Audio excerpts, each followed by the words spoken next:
আমাদের জাতির অবমাননার বিনিময়ে আমাদের ক্রিকেটার এবং আমাদের দর্শক, আমাদের সাংবাদিক তাদের নিরাপত্তার বিনিময়ে, দেশের মর্যাদার বিনিময়ে আমরা বিশ্বকাপ ক্রিকেট খেলতে চাই না। ভারতে নিরাপদে খেলার মতো পরিস্থিতি নাই। বাংলাদেশ ক্রিকেট বোর্ডে যারা পরিচালকরা আছেন, বুলুল ভাই আছেন, ফারুক ভাই আছেন, সবার সাথে বসেছি। আমরা আজকে সিচুয়েশনটা নিয়ে আলাপ করেছি। আমরা সবাই একমত হয়েছি যে বাংলাদেশ কষ্ট করে কোয়ালিফাইং রাউন্ডে কোয়ালিফাই করে বাংলাদেশ বিশ্বকাপে টি-20 বিশ্বকাপে খেলার যোগ্যতা অর্জন করেছে। আমরা ক্রীড়া পাগল নেশন, আমরা ক্রিকেট ভক্ত নেশন, আমরা অবশ্যই খেলতে চাই।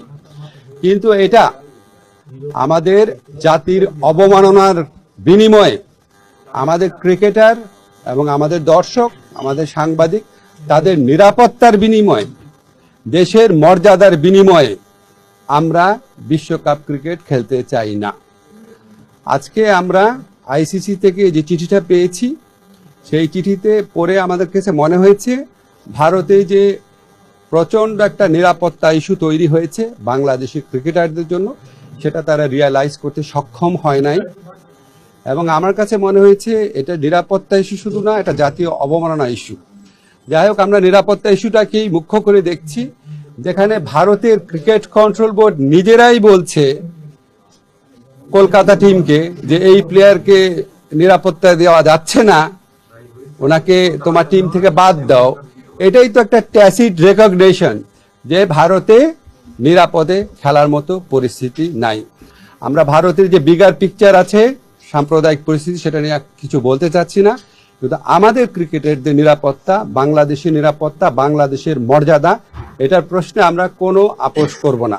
আমরা ক্রিকেট খেলতে চাই, আমরা বিশ্বকাপ খেলতে চাই, এবং এটা আমরা আরেকটা যে আয়োজক দেশ আছে শ্রীলঙ্কা, সেখানে খেলতে চাই। এই পজিশনে আমরা অনর আছি। আমরা কেন এই পজিশনে অনর আছি? আমরা আশা করি আমরা আইসিসিকে বুঝাতে সক্ষম হব, এবং আইসিসি আমাদের যুক্তিগুলো সহৃদয়তার সাথে নিরপেক্ষভাবে বিবেচনা করে আমরা কষ্ট করে যে অর্জনটা করেছি সেই টি-20 বিশ্বকাপে আমাদের খেলার সুযোগ করে দিবে। আমাদের প্রথম স্ট্যান্ড হচ্ছে আইসিসিকে বুঝানো। আমাদের যথেষ্ট শক্ত যুক্তি আছে, সেই যথেষ্ট শক্ত যুক্তি দিয়ে আমরা আইসিসিকে বুঝাবো। আমাদের স্ট্যান্ডের মূল নীতি হচ্ছে বাংলাদেশের নিরাপত্তা, বাংলাদেশের সম্মান আর বাংলাদেশের মর্যাদার প্রশ্নে আমরা আপোষ করব না। কিন্তু আমরা অবশ্যই ক্রিকেট বিশ্বকাপ খেলতে চাই। তারপর পরবর্তী পরিস্থিতি যা হবে সেটা নিয়ে আবার আমরা বসে আমরা সিদ্ধান্ত নিব। এখন পর্যন্ত আমরা এই সিদ্ধান্ত খুব ক্লিয়ারলি নিয়েছি যে আমরা আইসিসিকে বুঝাবো যে আমাদের ভারতে খেলার মতো পরিবেশ নাই। আপনারা শোনেন, আমি একটা জিনিস বুঝায় বলি। আমি যখন ঢাকা বিশ্ববিদ্যালয়ের শিক্ষক ছিলাম, তখন আমি যে কোনো বিষয়ে মন্তব্য করতাম। সেই জন্য আপনারা আশা করেন কি আমি যে কোনো বিষয়ে মন্তব্য করি, কিন্তু সেই এখতিয়ার যে আমার না, এটা খেয়াল করেন না। আমি একটা নির্দিষ্ট মন্ত্রণালয়ের দায়িত্বপ্রাপ্ত মন্ত্রী। আমি কি এখন অন্য মন্ত্রণালয়ের দায়িত্ব সম্পর্কে বলতে পারি? ইনশাল্লাহ আগামী 1 মাস পরে আমি আবার সিভিল সোসাইটিতে পরিণত হব, আমি ঢাকা বিশ্ববিদ্যালয়ের শিক্ষক হব। তখন যে কোনো বিষয়ে মন্তব্য চাবেন আমি দিতে পারবো, কিন্তু যতদিন আমি সরকারে আছি আমার মন্ত্রণালয়ের বিষয়ে প্রশ্ন করবেন, সেটা আমি উত্তর দিব।